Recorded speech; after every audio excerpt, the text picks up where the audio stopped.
Good morning, and thank you for joining us for another conversation with a Board of Regents authorized charter school that is doing great work solving the problem of practice during the COVID-19 crisis on transitioning from a brick and mortar school to providing remote instruction through their rigorous education continuity plan.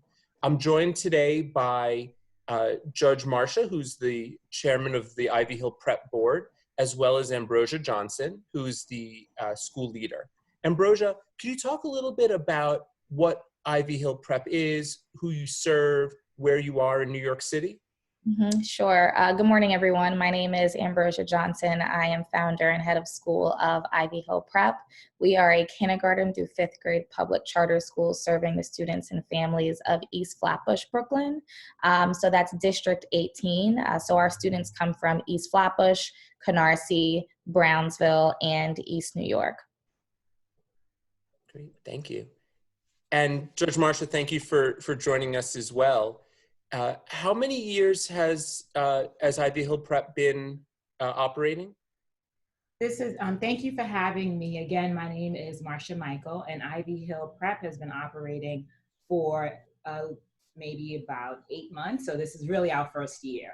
It feels like forever because we've been planning and doing all the work to make sure that we open up, but having students in the building, it's our first year. And one of the reasons we wanted to connect with Ivy Hill Prep is to show schools across the state that you don't need to be in operation for 15, 20 years to implement a robust education continuity plan. So thank you for sharing the work that you're doing. Ambrosia, how are your families doing given the current crisis? Our families are doing okay, as well as can be expected due to everything that's currently going on. We have one student whose father tested positive after we closed, and a staff member whose stepdad also tested positive after we closed. But other than that, everyone is doing okay and just getting used to the new normal. Yeah. And can you give us a broad overview of your education continuity plan? How are you continuing to provide instruction and support to your students during these difficult times?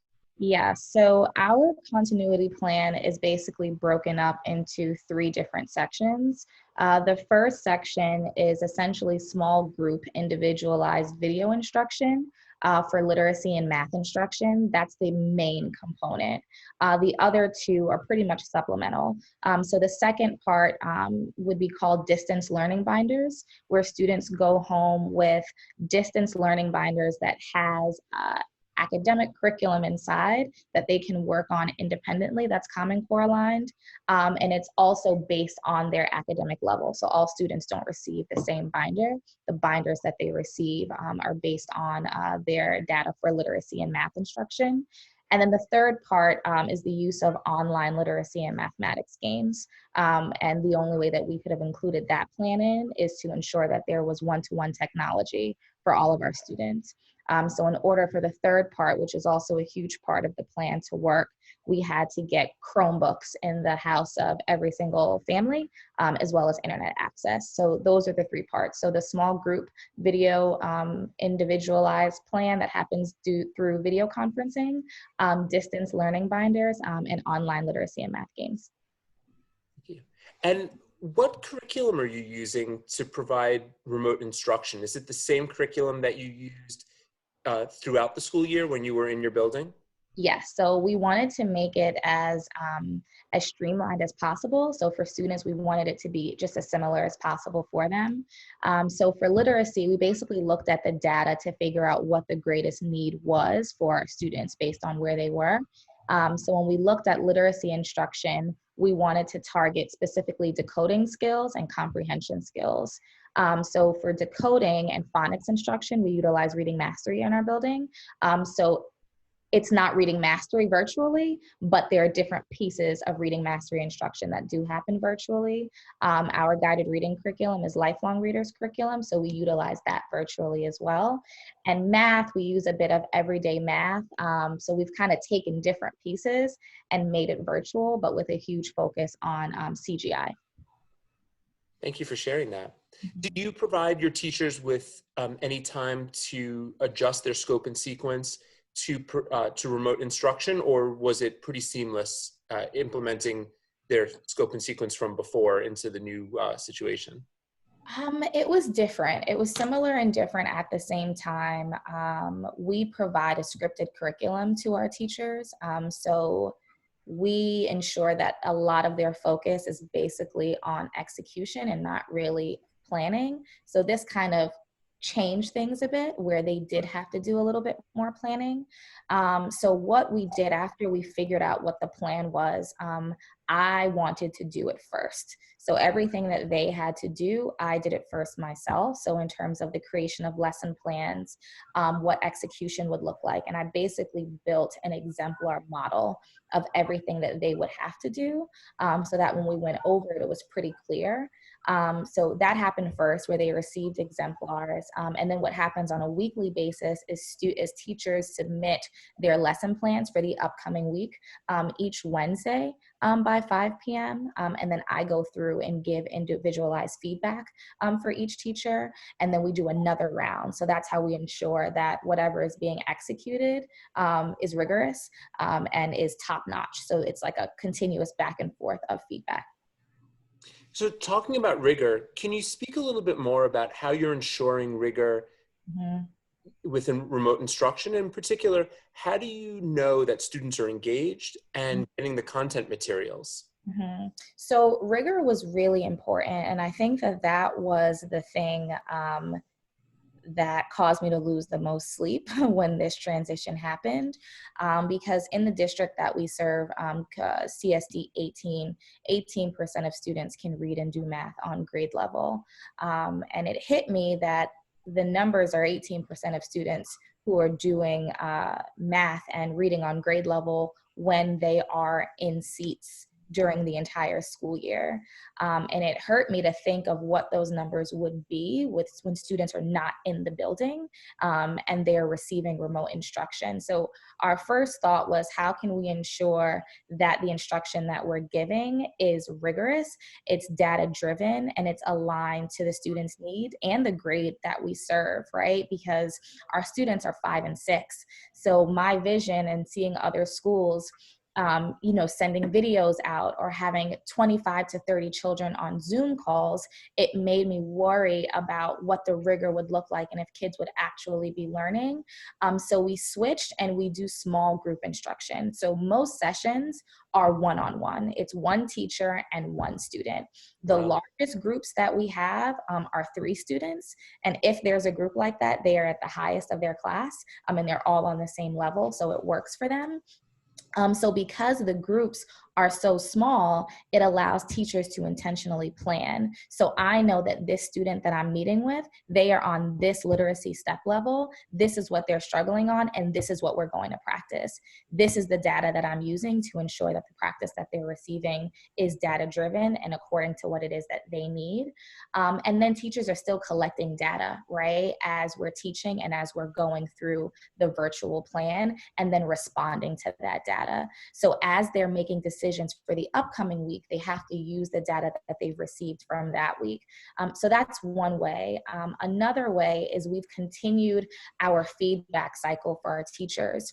So teaching virtually is different than having children in front of you. Some of our teachers have been teaching for quite some time, and some of them are very new, right? So in terms of behavioral expectations, when you're on Zoom and you're not sitting in front of me, you can't hop up and down and run and get a snack. No, you have to sit down. You're going to fold your hands like we do in the classroom. We're going to still raise our hands so we can keep the structure there as well to ensure that we can push the rigor. And then teachers are still receiving feedback. So in the school building, teachers had one-on-one formal observation meetings at least once per week. Those have continued.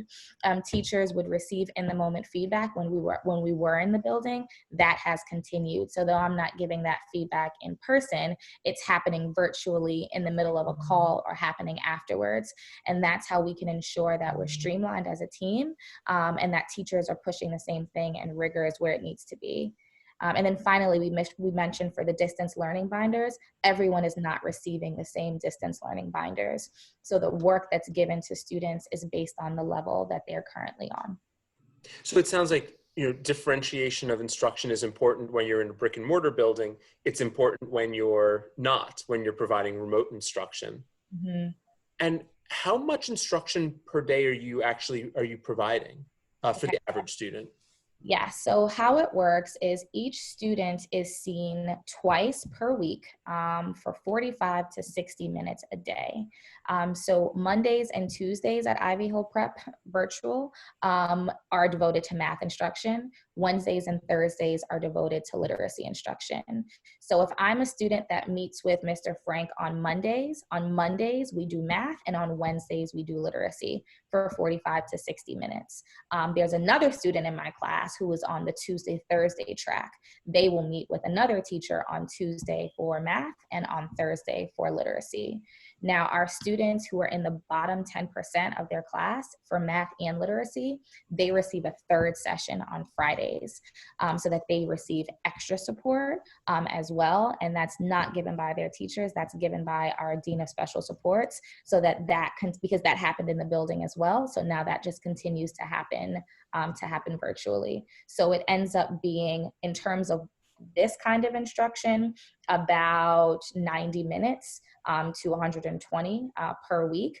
But we've also given families a strict schedule that they don't have to follow, but we strongly encourage that they do, with a breakdown of how much time they should be independently reading, how much time they should do math games, how much time they should do reading games, how much time they should do martial arts at home, how much time they should do dance. So it's like we've given them a broken down schedule so that even if I'm not directly in front of you, this is how much time you should be spending with your distance learning binders, to kind of give them the holistic approach in that way.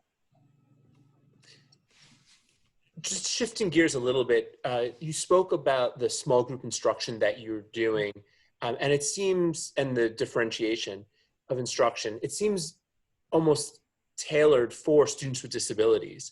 Can you talk a little bit about how you're continuing to provide supports and services to your students with disabilities under your education continuity plan? Mm-hmm. Yes, because that was, when we're thinking about the focus, you're right.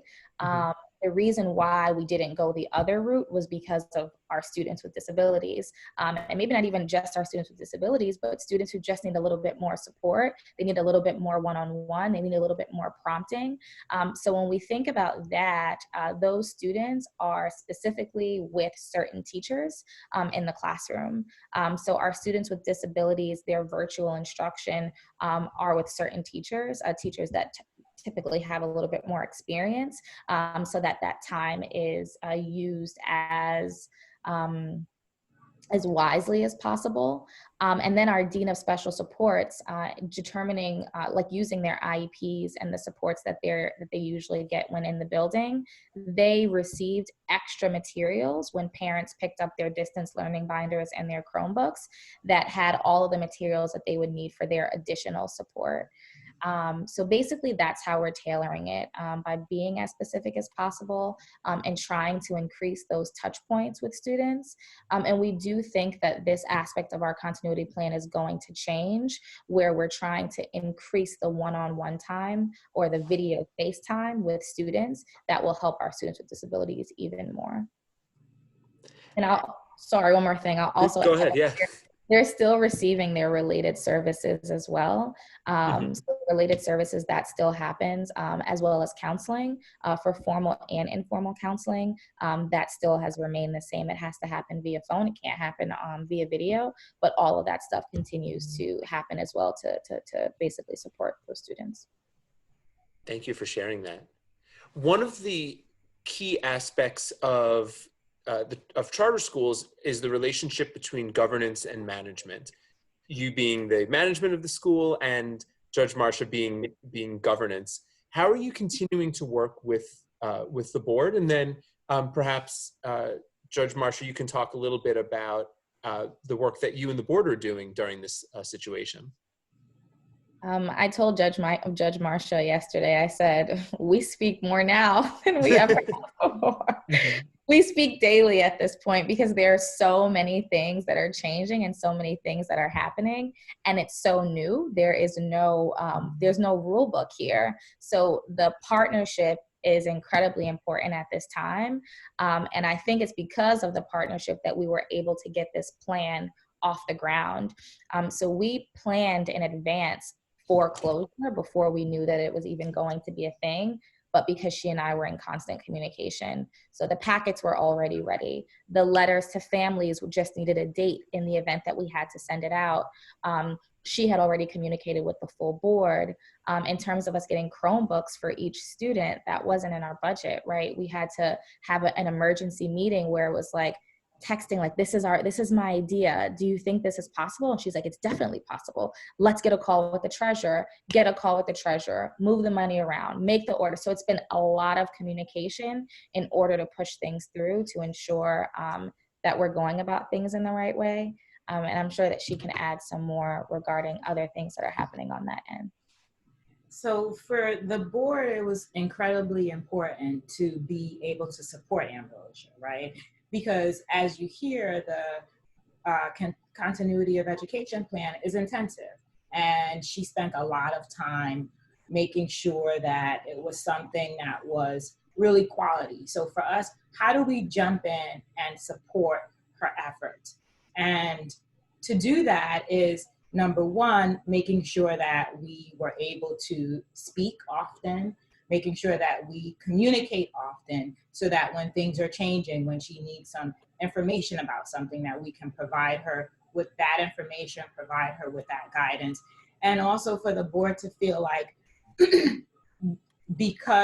just because school is now remote, that doesn't mean that we don't still have work to do. In fact, we have more work to do. There's more work to make sure that the board members are informed about what's happening, that they're able to weigh in on what's happening. So that communication piece is very key. Also, just making sure that I stay informed about the myriad of ways that things are changing, making sure that I'm able to be on all of the different webinars and share that information back out to the board. So the way that we've gone about doing our board meetings now is each section is broken down by governance, academics, finance. But within those sections, we have to talk about what COVID-19 has done to where we are right now. So what are we doing on the ground right now in those respective buckets, but also still planning for next year, because we will open the doors next year. So what are we continuing to do as a board to make sure that when we open the doors that, scholars can pick up where they left off, we can bridge any gaps, we can also make sure that all the resources are there and that we plan for it. For me, with the board and with Ambrosia, it's really important to be strategic, look ahead.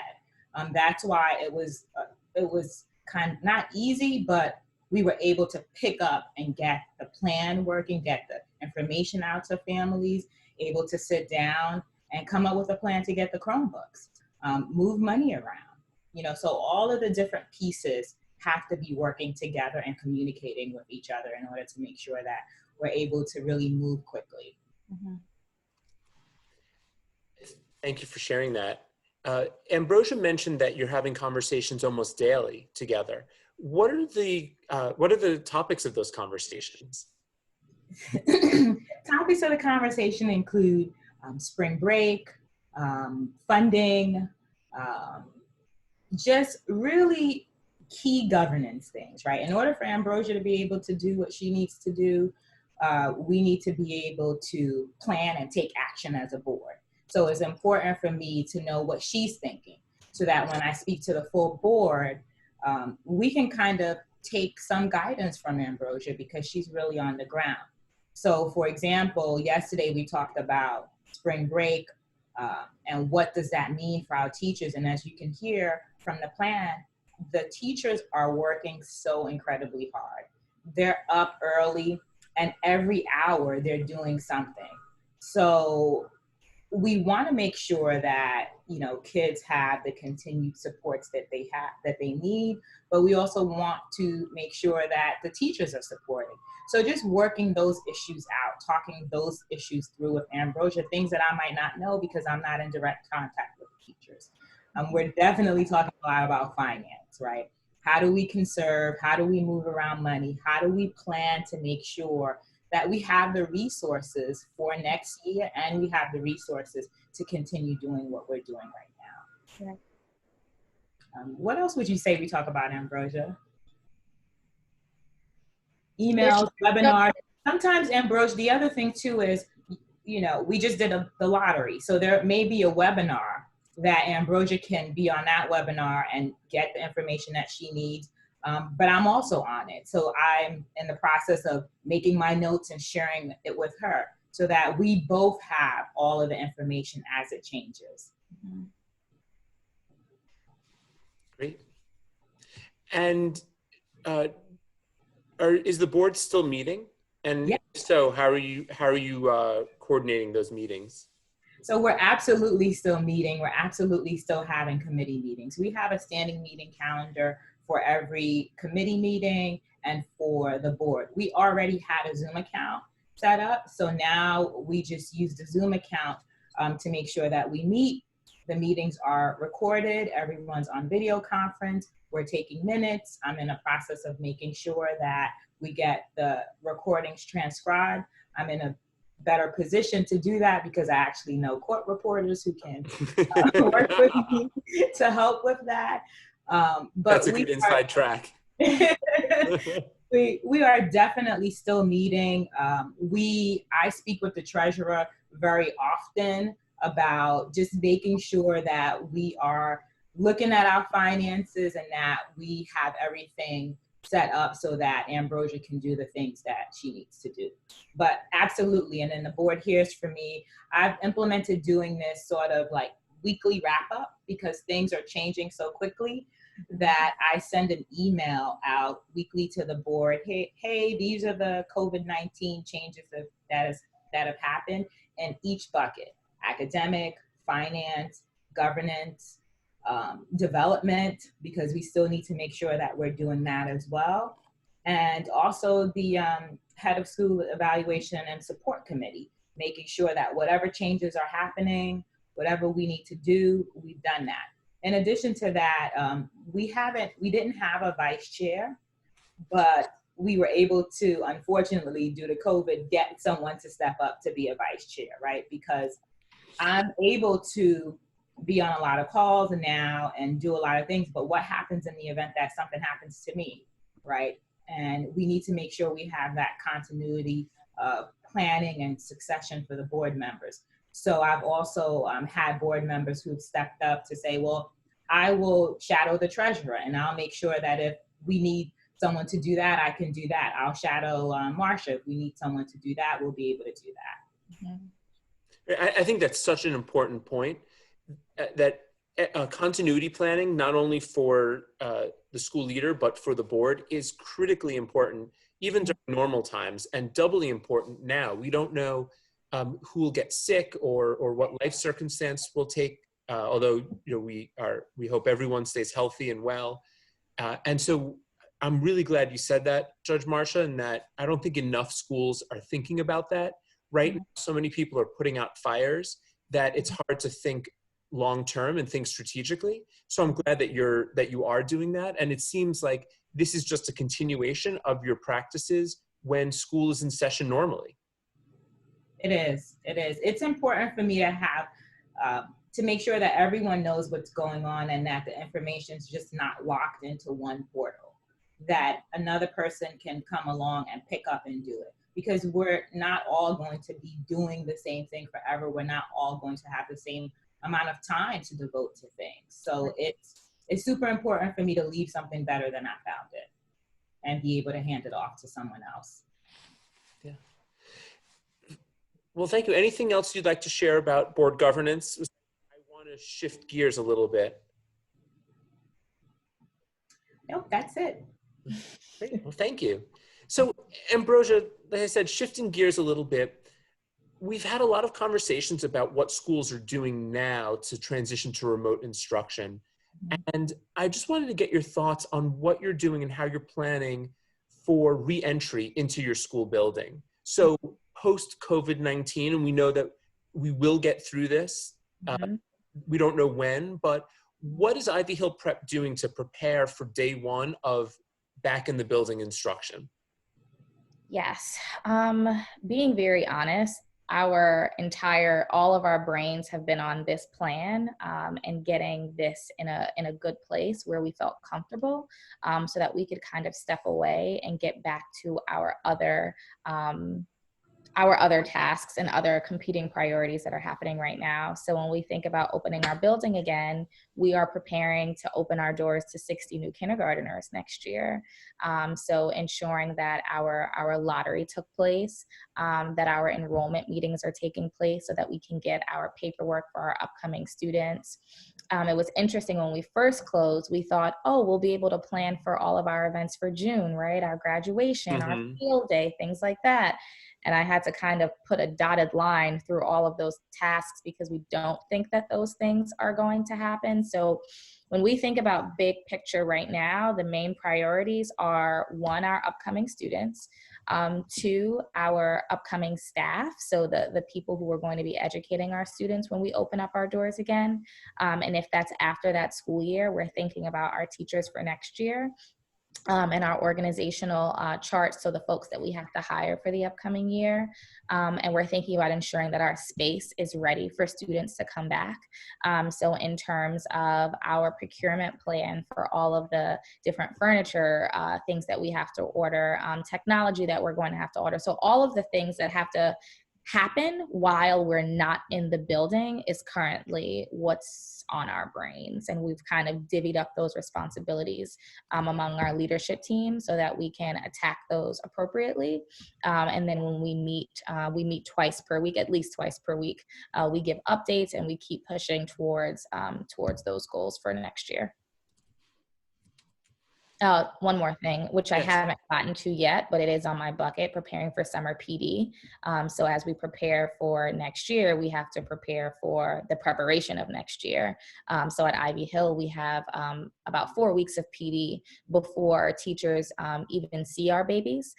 So planning out summer PD of what PD is going to look like, what we're going to hit, what teachers are going to be stepping up to lead different sessions this year. So kind of getting that plan in order as well.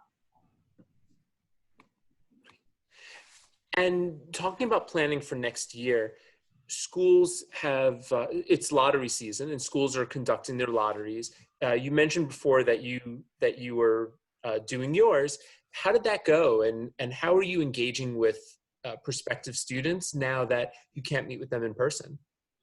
Yeah, so our lottery actually happened on yesterday, which was, Congratulations. thank you. Definitely a very sweet day out of the year, a really sweet day out of the year. We were really big with prospective families this year, and it's so interesting when we compare our initiatives this year to last year, where last year as a new school, you're kind of begging people to believe your vision, begging people to believe what it is that you're going to create. And this year, we say all the time that our founding families had the faith, right? Like they had the faith that what we said we were going to create, that we would. And now our newer families kind of get to reap the benefits of the seeds that were sowed the year prior with our initial families because they get to see it.